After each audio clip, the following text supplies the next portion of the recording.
Hello guys, আসসালামু আলাইকুম। Welcome back to my another video. তো আশা করি সবাই ভালো আছেন। তো সকাল সকাল বাসা থেকে বের হয়ে যাচ্ছি। সকাল সকাল বলতে প্রায় 11টা বাজছে। তো ঘুম গেলাম যেহেতু অফিস বন্ধ। এরপরে চলে গেলাম সেলুন দোকানে। কিন্তু গিয়ে দেখি যে সেলুন দোকানে অনেক লম্বা সিরিয়াল। তারপরে সিরিয়াল দিয়ে আসলাম। সিরিয়াল দিয়ে এসে বাসায় এসে ফ্রেশ হয়ে নিলাম যেহেতু আজকে জুমাবার।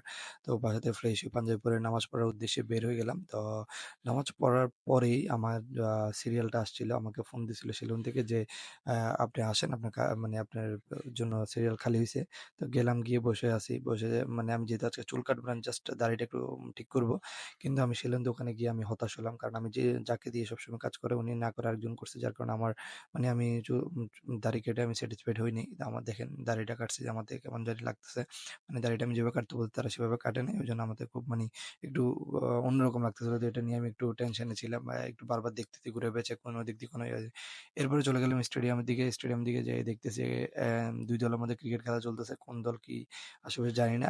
এটা কোনো কিরকম টুর্নামেন্ট সেটা জানি না। গেলাম ওইদিকে, মানে যেহেতু বাসায় অনেক গরম, সেটা যাই একটু বসলাম। তারপর ওদের খেলা দেখলাম। তো যে দল ব্যাটিং করছে ওর ব্যাটিং দেখে আমি হাসতে, হাসতে শেষ। মানে বাংলাদেশ টিমের মতো শুধু আসে আর যায়, আসে আর যায়। প্রতি বলে, বলে উইকেট যায়, রান আউট, এটা সেটা। মানে কি এক হতাশা! মানে আমি বলতে চাই বাংলাদেশ টিম এটা সেকেন্ড বাংলাদেশ টিম, এমন একটা অবস্থা।